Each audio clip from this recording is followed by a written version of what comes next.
Hello and welcome back to a brand new Player 2 review discussion. My name is Paul James. Today I'm joined by two wonderful, incredibly handsome men.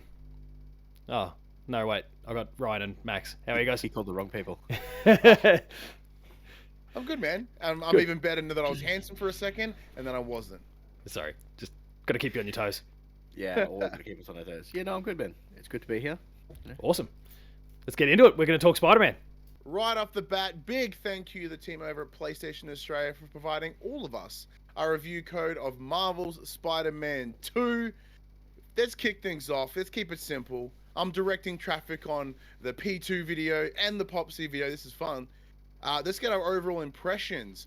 Padge, because you're the guest on this one, but not the other one, you get to go first. Yeah, What's your thoughts on Spoods 2? This is certainly a weird one. Yeah, doing this for two different shows at the same time. But I mean, holy shit, it's pretty much everything I wanted it to be from a sequel. And I say like a core sequel because Miles Morales is a spin-off. I don't know, like pre-sequel. Let's go down that path. We'll go down the Borderlands pre-sequel path. It's 1.5. Yeah. But this is like the real sequel, and it's everything I wanted to be. The villains are perfectly chosen. The story goes off in directions that are expected and unexpected.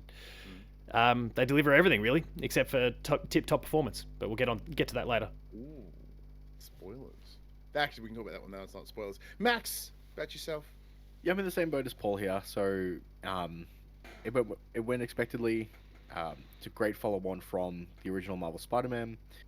They hit some fantastic story beats through this one as well, and they just kind of everything that I had a problem with the first one was rectified here, and they just kind of just more. Was it more of the same, but kind of cranked it up a little bit. There was some nice quality of life improvements in this one over the first one that really got me going. Yeah, and I would agree with you both as well. I think it's fantastic. Is it perfect? Sadly not. It was those performances. There are some performance issues that kind of give it a little bit of grief. But from a story perspective, I really dug it. It was great. It had me crying a couple times, but I'm a big old hot mess. It looked brilliant at a bunch of times. There are some moments where I'm like, ew, that looks gooey, and makes me uncomfortable. But yeah, look, for me, I'm very aware that I'm going to come into this review, at least my overall impressions of it, a little bit biased, as I've been very lucky that I've been able to share this with my son. So my son is 6, and he is a uber Spider-Man fan, like to the nth degree. And he has been the happiest he's ever been, knowing that he gets to play Spider-Man 2 ahead of everyone at school. And he didn't have to sign an NDA, but I was like, hey, dude, you don't say it, goddamn that. The old friend DA, dad DA. I was like, mate, this is like dad son secret stuff, right? You can't tell anyone. And he's kept it zipped. And he rang me the other day and was like, I wanted to, but I didn't tell anyone. I can't wait to tell him. So yeah, for me, like it sits a little different knowing that I got to experience that with him, from front to back. So we finished it together, which was lovely. We recorded a Let's Play, which goes up in a couple of days, where he did the whole opening section all by himself and sort of watching his cogs turn and just this smile across his face. I also gifted him the Spider-Man 2 controller as well. So watching it all, it was just very incredibly proud dad moment, and everyone knows my love for like God of War and good dad moments. So God, his mind's gonna be blown when he gets his Venom statue in a couple of days. oh yeah, All 19 inches of Venom. He doesn't know about 19 inches of Venom yet, but he will. Yeah. It's a bold choice. Alrighty, let's get into it. So let's kick things off with the story of the game. As with most PlayStation first-party titles, it is action adventure, which means it's very story-driven, and then we'll get into the performance-y things later. So the events of this game essentially kick off not instantly after the events of Miles Morales, But shortly after. But shortly after. Spitting distance. So they're not like in their 30s now or anything. Miles is just about to finish school. Peter's doing Peter things. MJ's doing MJ things. Yeah. And shit happens. And chaos ensues. I was being very careful because obviously with it being such a story-heavy game, there are things we do and don't want to discuss. So we think about things that are mentioned in the trailer. So we see Kraven with his desire to head to New York to fight the biggest fight, to the best hunt. I think he refers to as the hunt Yep. primarily. Harry Osborn is back. Who else do we see? The trailer that went up this morning. You get to see the villains of Sandman and Mr. Negative, and the Lizards. It's a lot of cool stuff on story, but once again, we won't get too deep into the story, not to spoil anything too much. We've got a Are there any spoiler cast beats- coming for that for people to enjoy. Get excited. Now, for you two, are there any beats that that are important that I may have missed that don't spoil anything? Go on, Max. I don't think so. I think you've covered it pretty well, actually. I don't think there's anything you haven't hit that wouldn't be classified as a spoiler. That's an absolute list of chaos, but I'm glad it hit all the beats. That's good. For me, it's actually some of the side stuff, which is not necessarily going to. And you've obviously spoken about your tiers on those, and it's some of those that I think. I don't know if there's any core main mission stuff that triggered you, but certainly some of the side ones. There's some really impactful stuff from what you can access through the friendly neighborhood Spider-Man app. And there's about 6 core kind of mission plot lines that based on that. But even just some of the I guess the larger arced mini narratives within the whole thing. So I mean, you touched on Sandman, who's not really been part of any pre-release stuff until super recently, and he's kind of.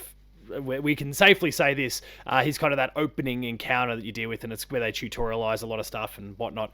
But then a whole narrative arc spins off of that encounter that can play out through the remainder of the game. So like they create stuff around that, and there's a whole bunch of other stories that loop in with key characters and others that are really on the periphery the whole time, and they're really fascinating. So and as I've alluded to, they're some tearjerkers as well. Yeah, so for me, a lot of the story beats that are prevalent in this game is obviously balance, in terms of balancing, all the things you do at once to sort of like what's important and what isn't. The power of family, which is a given when it comes to Spider-Man, but it also hits about the idea of love and friendship and it's stemming into that what's important and what isn't, and mixed with a lot of feeling of what to hold on to, what to let go. And how to deal with that, like grief and trauma, which is very prevalent in a lot of PlayStation's first parties, is massive in this as well, as we deal heavily with the trauma of Miles, of Peter, and other characters throughout the game. Spoilers for everyone, the Spider-Man 3 game when it comes out, Miles and Peter are both going to be dads, and they're going to be escorting their children through the world. Yeah. But they're going to go into like a different... To dispose of MJ's ashes. Yeah, they're going to go into the DC universe. Oh, yeah. Yeah. Change mythologies for funsies. But yeah, so for me, a lot of those are beats that I really care for, and therefore, by playing the game, it instantly hooked me in. When you start talking about things like trauma and dealing with it, and love and loss and all the things that make my emo little heart happy, when you get stories that hit them as well, I get super invested and I'm super in. And especially when there's a lot of discussions around parent and child relations, is always a big part for me. They pull no punches in terms of the core plot too. Like, they're not necessarily going for the same sort of heavy emotional beats, in the sort of ways we were just discussing, but even in terms of some of the, like those big plot points, and there's a lot of villains that are thrown in this game, and there's way more than I expected, by the way, and returning and new for the franchise, and for the game universe anyway. But the way some come and specifically go, pretty fascinating. And like, I didn't expect him to kind of go as dark, I guess, as they did in this game as well. Yeah. And maybe with Venom coming into the mix, and obviously we know Venom's there, like we expect those little things a bit, but they probably went further than I expected. It's interesting though, because a lot of the obviously being a Spider-Man game and you playing as both Spider-Man and Miles, it's not just about it's a lot of it is about their journey of who they want to be and what kind of hero they want to be. But it's not just those two who are actually going through that story. A lot of the villains themselves are also dealing with that exact same thing, like who am I, who do I want to be, and how do I actually want to live my life after all this goes down. So it was a really interesting There's a really interesting balance between getting the feeling of the two protagonists here versus how the villains themselves are also going through the exact same thing, trying to work out what it is how they want to move forward from this after the fact. So it was interesting. but it's not in a Last of Us Part 2 like, hey, you should see the evils, and they're not that evil. It's all about perspective. Like, it's not quite like on the nose as Last of Us Part 2 as an example, but their ability to tell this dual narrative, especially around the idea of Miles and Peter and how they sort of come together, while also how their worlds are separate but different, but similar, but cross. And it's very interesting because it is kind of like not like a master and a mentor. It is kind of like there are equals, but when, as we see in the trailers, as Peter gets sort of taken over by the symbiote and gives him, as we all know from the any Venom and or symbiote story used in Spider-Man, how it does tend to negatively impact him as an individual. The classic Spider-Man 3. Classic Spider-Man 3. So it was kind of cool to see Miles then have to step up and essentially mature and become more of an adult, which is it makes sense in from the time span as it's just finishing high school, but also with Spider-Man always being, pardon me, predominantly about a story of a hero in their teens and what it's like to grow up with that responsibility, to sort of hit it here as well, but not through the great power comes great responsibility of Peter, but through Miles, I think is great. And we also see the sort of the fleshed out dynamics of his family as well. So as a true sequel should, or like any season 2 of a TV show, all the characters are established. Now we can flesh them all out, which I really enjoyed. And because obviously I'm a big drama, like I have my good drama TV, like character building stuff. Bless you. So like, you know, it's how to see all these characters interact and how they come together and like what they agree on, what they disagree on, and like those little nuances, and that's tons of fun for me. But with that, these story beats would not deliver as well if it wasn't for the performances. Max, how did you find the performances that we saw in Marvel Spider-Man 2? The performances are fantastic. I'm still not a fan of Peter's new face. It's jarring. It's jarring. Because obviously playing 2018, we saw the original very heavy eyebrowed face, which kind of looks a lot like Padge, just saying. So now it looks like Tom Holland, which is not Padge. Which is not as good looking. Frustrating. Yeah, not at all. You know, everyone did a really fantastic job playing their roles this time around. And like you said, like you just explained, because the characters were already introduced to us, getting to, you know, fleshing them out, going deeper than they did before, they kind of really portray that quite well. There's a few really good story beats where you can kind of you can feel it. They're definitely, you know, doing their job well. Sorry. Yeah, they certainly extracted more emotionally than I'd expected from a Spider-Man game. Yeah. Yeah, and then that's a big fan of that. Like, if you can get your, like, you know, the little bit of your expectations subverted, because like from a story perspective, it does hit a lot of the standard beats of a superhero movie or a comic book. You know, like this, and then you hit, you know, building. Then you get into your turmoil of Act 2, big problems at the end of Act 2, resolution. But like, you know, even the set pieces and everything about them do have that very similar structural beat. But I don't think that's sort of a detriment because you know what you're getting into.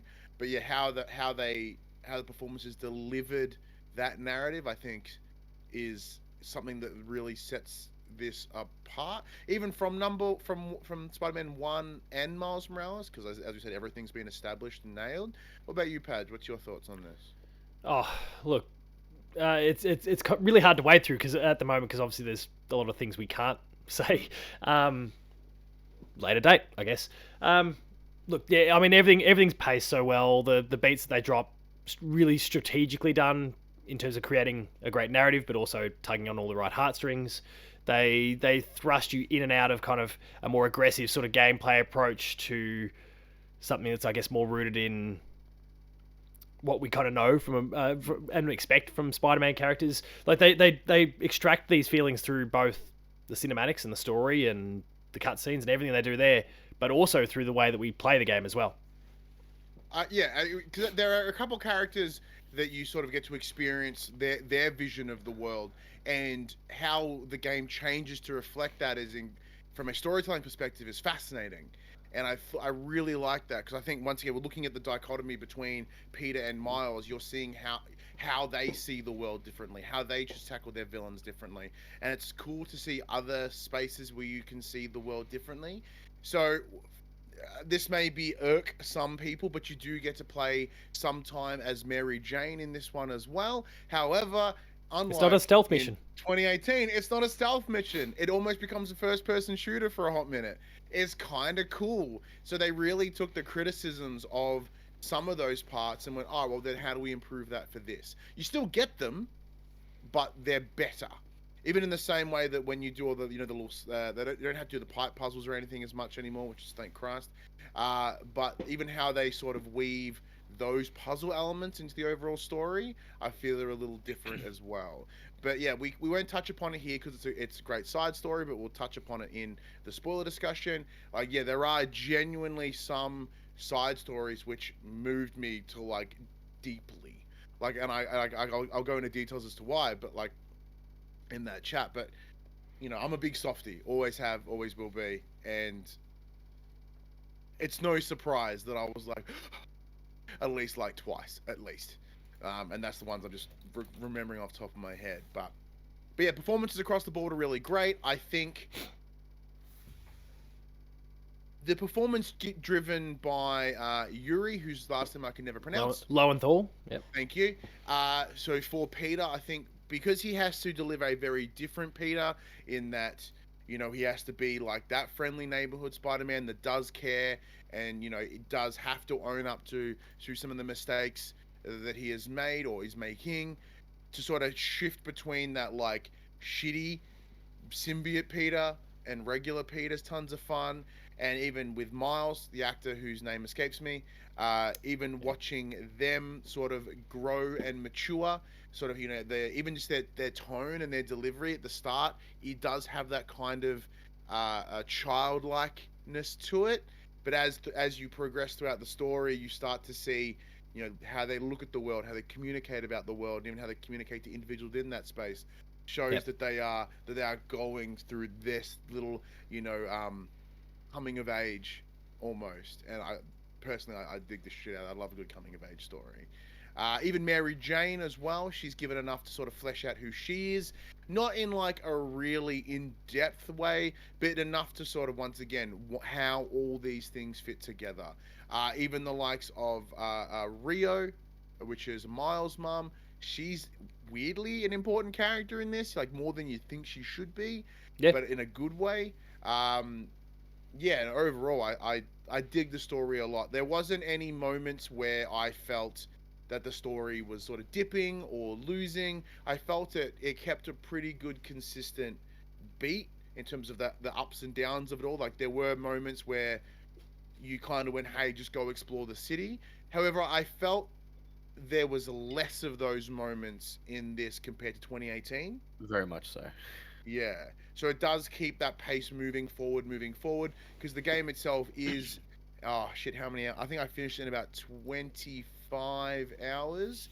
However, because I was playing with my son, when he went back to his mum's, I then had to go take that save file and then just grind a bunch, because he chose to put all the points, all the parts into simply cosmetic costumes, which led me to get my shit kicked in all the time, because he did nothing into the skills, into the gadgets. I was like, I'm gonna have to grind a whole lot to get this worked out. So how long did you guys take to get this done? As Max, I can see the flashing of light in Max's face. He's pulling up the PS5 now to check. Well, I guess while Max is finding that data then, for me, and this is inclusive of the plat, 31 hours. The plat too, so mine's probably, how was yours, sorry? 31. Yeah, mine was about 35, I think, to get the plat. It's just not very good, are you? Okay, well, I didn't get the plat.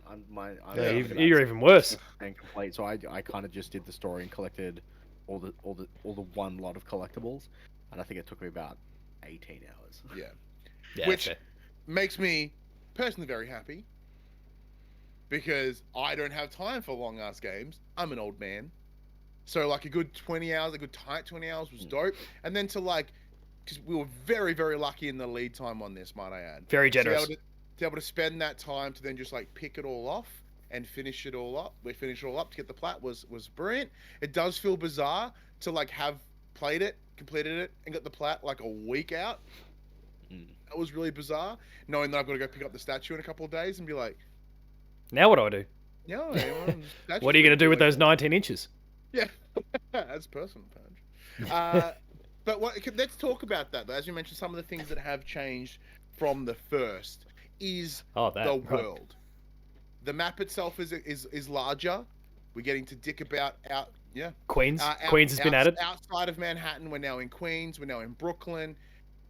Page, how did you find these extra areas? Because I found myself mostly hanging out in Manhattan anyway, and then obviously the traversal, which is the wingsuit that allows to make these less. Yeah, the web wings. Yeah, the less built up areas a lot more accessible. Traversable. I mean, look, I'm all for it. Like they added some. Like it's a nice diverse part. Obviously, it's not nearly as built up as Manhattan itself, and even a lot of the neighboring portions of the core 2018 map that we got to play with. So I was all about what they added, and yeah, the fact that the whole world is so easily accessed through the web wings and the boost mechanics that are kind of, I guess, how they justify those is completely beyond me. But it's a video game, so who cares? Those little boost rings that you can then fly through that ramp up your speed and. Geez, it's a good feeling when you hit the end of those and you can go rocketing up, get some serious height, take in all the sights, and then come tearing back down again. It's really pretty exhilarating, actually, to kind of explore the world. I certainly found myself, outside of when I got to that really, I guess, ugly point at the end of the game where I'm, ticking off things to get the plat, and I'm trying to ping around the map as quickly as I can. The rest of the time, I felt no temptation at all to fast travel places. I was very happy to just take flight and swing my way to wherever it is I need to go. Everything felt like it was a minute away. Completely agree. And then, so you can add that little extra web boost where you pull yourself in and rocket yourself either forward. That's a good one. It just made, even heading over that water a lot better, because now you can kind of sit in the water. Previously, it's like, where now you can kind of skim across it and still able to whip yourself up and get that distance. But yeah, it'd be interesting now if I was to go back to Miles Morales or 2018 Spider-Man, like without the web glider. Ew, it's so slow. I'd be like, ooh, how would this go? Because once again, the beauty of the SSD allegedly is you are whipping through this city. Like you can feel that speed. Are you with that, Max? Did you feel that you are moving faster? Are you taking advantage of that SSD? I mean, I predominantly use the web wings to get around because there are sections of the city that are just, not non-web compliant.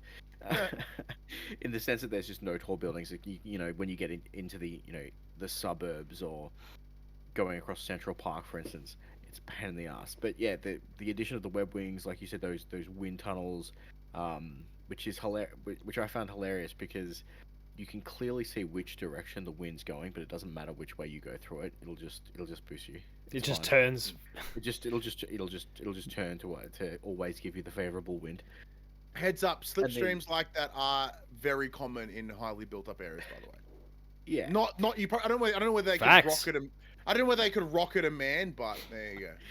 Yeah, obviously, as Paul mentioned, at the end of those slipstream tunnels, you get that boost, but they also exist on the rooftops of most buildings. You'll see like the steam vents just releasing, and you can just fly into those, and you get those extra boosts. And then just flying up, diving down, doing loop-de-loops on the web slings before you fling yourself off in a different direction. They've really increased what was already there in the original Marvel Spider-Man, to the feeling that it does feel a lot more fluid, a lot faster, a lot more fluid mainly. It was a really great addition. But just to continue on with that, did any of you turn on fall damage? No, because no. I didn't even check the settings. I'll admit I didn't check the settings. Didn't realize fall damage is a thing. That's bad news for me. It's off by default. Good. It's opt-in. So is it just falling, or like if you were to like whoosh and like whack into a wall, would that like wreck your day? I would. Because My that would be dead all the time if it was just wall damage. My understanding is it's fall damage, not wall Okay, damage. that happens less likely. But one of the things you mentioned there is sort of the scale that comes with expanding this map. I felt that whether it be the power of the PS5, I'm not too sure. When you do get higher, you get that verticality. Like, I feel like the draw distance in this is just fucked in the best way. Like, you look and you can just see something everywhere. It doesn't feel like it just stops. You look and you go, this place is massive. And not in quite like a Zelda. I could go to that mountain. Let's say you're like I could kind of go anywhere within this city, and it all looks crisp as shit. There are moments where it looks fantastic as you come up and you just sort of see, and there's not like a haziness in the distance or anything. So I guess that's a seamless transition into the performancey side of things. From a visual standpoint, Padge, how do you think?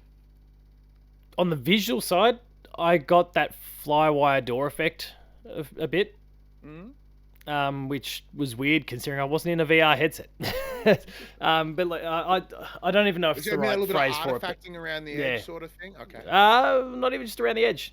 There was some weird effects going on there that I wasn't all about. There's obviously some technical stuff, and we'll deal with that shortly. But really, when it came to the visuals, yes, I haven't made the Peter adjustment, but I think that's on me at the end of the day. And any of us really, like, I think we just kind of have to accept this is who it is, and eventually that penny will drop at some point, I presume. But for now, it still just doesn't quite look right. But yeah, I think that was really kind of the main visual thing for me, was just that kind of flywire door effect that I wasn't crazy about. And I'm sure we'll get fixed soon enough. But the other concerns were all technical. Did you have any flywire door? No, I just had some horrendous frame drops at the back end of the story. Wow. Yeah, right. None of that. See, I did. Yeah, from a visual perspective, I had no real issue. I thought the game looked fantastic. Now, it could just be my very lovely TV. But some character models were way better than others. There are 100% moments where they're like division of resources. You can tell who the main characters are. Yeah, this is the scene you have to pay attention to because it looks immaculate. Yeah. But then everything else is kind of fine. Like, there was one time where I was trying to find a particular thing for a trophy, and for some reason the character models didn't come in. So there's those two putty-looking men standing outside of this area. Well, that's bizarre. If we're going to bundle that into if we're going to bundle that into visuals, I was thinking more of these things as a technical sort of flaw. But at the same time, my Miles became a little cube, swinging through the sky, which was great. I had a few where Miles's legs became flipped around and his knees went the wrong way. that was amusing. So then a lot of these are all pre-day one patch, obviously. Yeah. You would certainly hope a lot of these things are going to be resolved. We finished it now. I'm probably not going to go back, but it's one of those challenges that we face. But from a visual standpoint, I thought the game looked fantastic. As I mentioned, the render distance, felt massive. Everything felt crystal clean and sharp. And as you're swinging through the city at what feels like an increased pace, the motion blur is lovely. I didn't have any sort of feeling like you're running at a lower frame rate. It feels a little jittery. The symbiote How long did you stay in quality mode before you swapped it to performance? I was performance straight up. Okay. Yeah, straight up, because I wanted that good frames. When you're whipping your ass around the city, I don't want 30 frames. I want the best I can whipping your ass. Whipping. But yeah, so for me, the thing that was the most interesting, and now you've all seen this in the trailers, so no spoilers, of course, when it comes to the transition from Peter to the symbiote, because it comes on in a thread-like structure, and then it kind of oozes out into a more consistent suit, which is very gross because it looks very tentacly and it's very juicy looking, and that's the best way to explain it. Whether it be the ray tracing effects that they're using here and the way they've had the suit refract light, it just looks moist and wet all the time, and it's confronting. It's almost like it's a living thing. Yeah, Like, which is good because that's what you want it to do. And like, you know, every time Venom opens his jaw and you got the honking teeth and the saliva, and it all looks incredible. Like those trailers that you see, like the launch trailer, which has They're legit. It is game footage. Like that's what it looks like. There are moments where cutscenes look that insane, and it's hard to. I know it's hard to comprehend, but it does look that good. Right? Craven looks fantastic. Like his big jacket and his little like mane, for lack of a better word. Like all the little individual hairs on it look sick. Mary Jane looks rad. I don't know what this is. Now, this is not intending to this to be a racist sentence, but black people look really good in high definition, like ultra. Like Miles looked fantastic, and like there are moments where they're having these sort of big emotive scenes, like you're seeing the minor details in like Peter's face, like a roll of a tear, and you're like, oh shit, and it's just the mocap on this and the performance from the individuals really brings a lot of that emotion across. Which huge win on that. I think that's absolutely fantastic. But I said from a technical standpoint, in the 45 minutes opening gameplay let's play with my son, he managed to crash the game twice. He got stuck. Did you keep it in your cut? You keep it in the final cut? Of course I kept it in the cut. Good. There was one, he got stuck in a wall. I got stuck in a bridge later on in the game. And then he just kind of got stuck in the ground and it like soft froze. But this was like literally the day that we got it. So this is like it's day 0 patch. 2.5, 3 weeks ago now. Yeah. So I haven't had any issues since. But I've had crashes since. If you like, my final day of play as I was cleaning stuff up, which is far more recent. Still having some of those issues. So hopefully a lot of it's kind of cleaned up with day 1 and subsequent patches. But you know, it's still got its flaws even at this kind of launch window point. I had no crashes, but there was a few times where I got to points where you're supposed to interact with certain objects and the objects just weren't interactable, so I had to restart from a checkpoint and go back in and like reboot it. But I never had any like hard crashes where the game shut itself off and anything like that.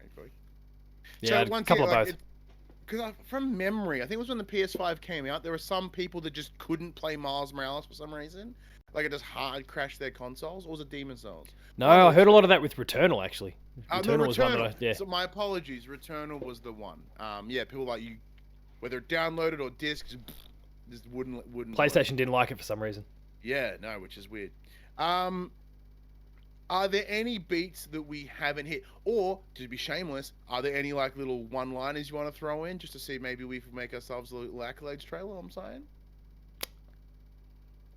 I said it in my review. That what Insomniac is building with these games is, in my opinion, and don't get me wrong, I'm not the most I haven't consumed the most Spider-Man content in the world, but might be the best Spider-Man content I've ever consumed. Across games, comics, TV, film, full stop.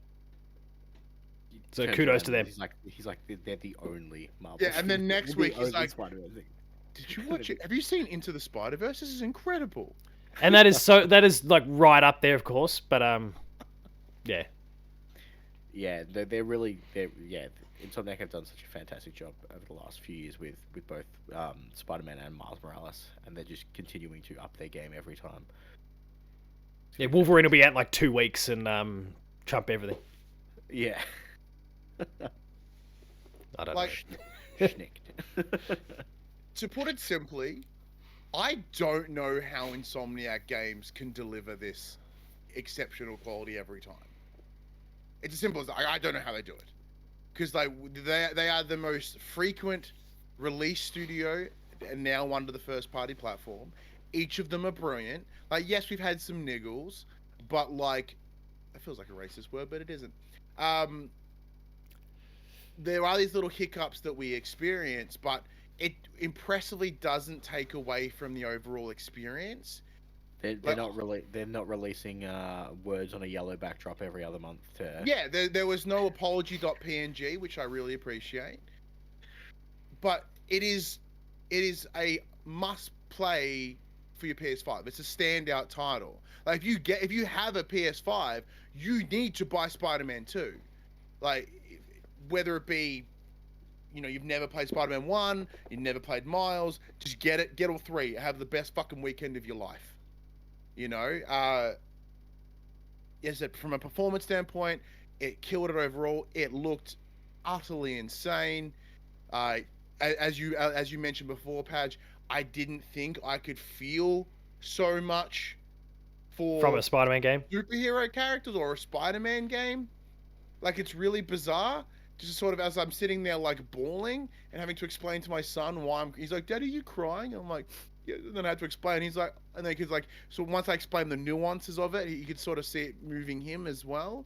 But yeah, no, it's absolutely fantastic. Absolutely fantastic. Now, we don't do scores on for the players, but Padge, you do over at player2.net.au, Metacritic approved. What would you be giving Marvel Spider-Man 2?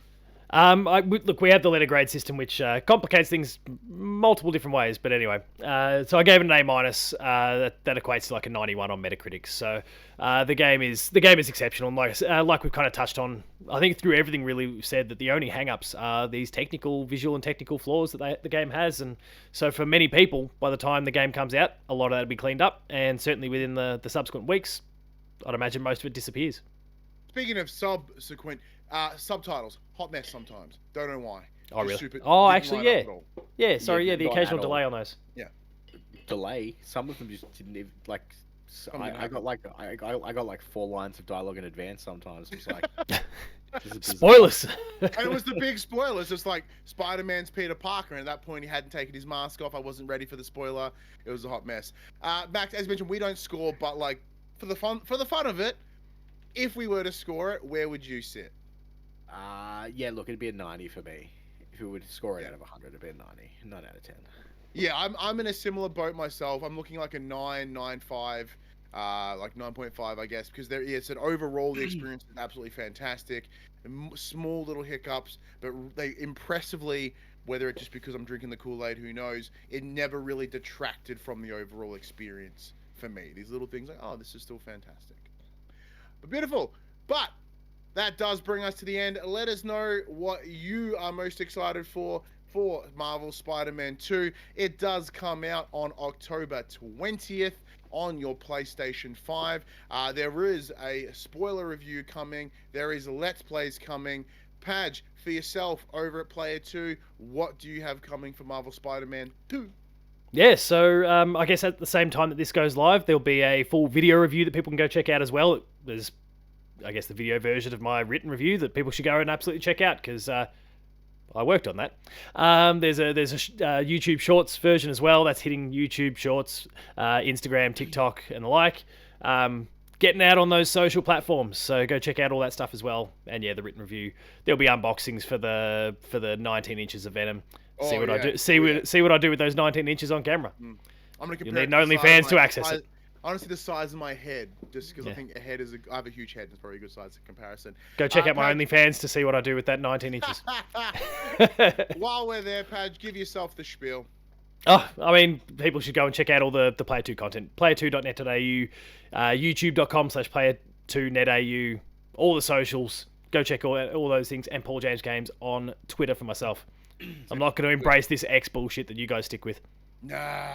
I'm going to do the quick one because it takes too long. If you want to follow Max and myself on socials, I'm at HaggardMC, HEGGARDMC. Max is BPossessed101. Too many letters, it's above his head. If you enjoyed what we had to say here about Marvel Spider-Man 2 and you want to hear us talk more PlayStation, you can every Monday morning at 8 a.m. on your podcast services, 9 a.m. on the YouTube, our weekly PlayStation-centered podcast called For the Players, the Popsy PlayStation Podcast. It's a ripper show that talks about the Big Blue brand, all the games that come to it, or the news that's relevant to it, all full of hopefully entertaining personalities, which is sometimes Max. It's majority Max and me, and sometimes Padge. I'm still pushing for it to Padge to be the third, and we'll get there. Look, he's doing it now on Player 2 content at the same time. That's right. Like, yeah.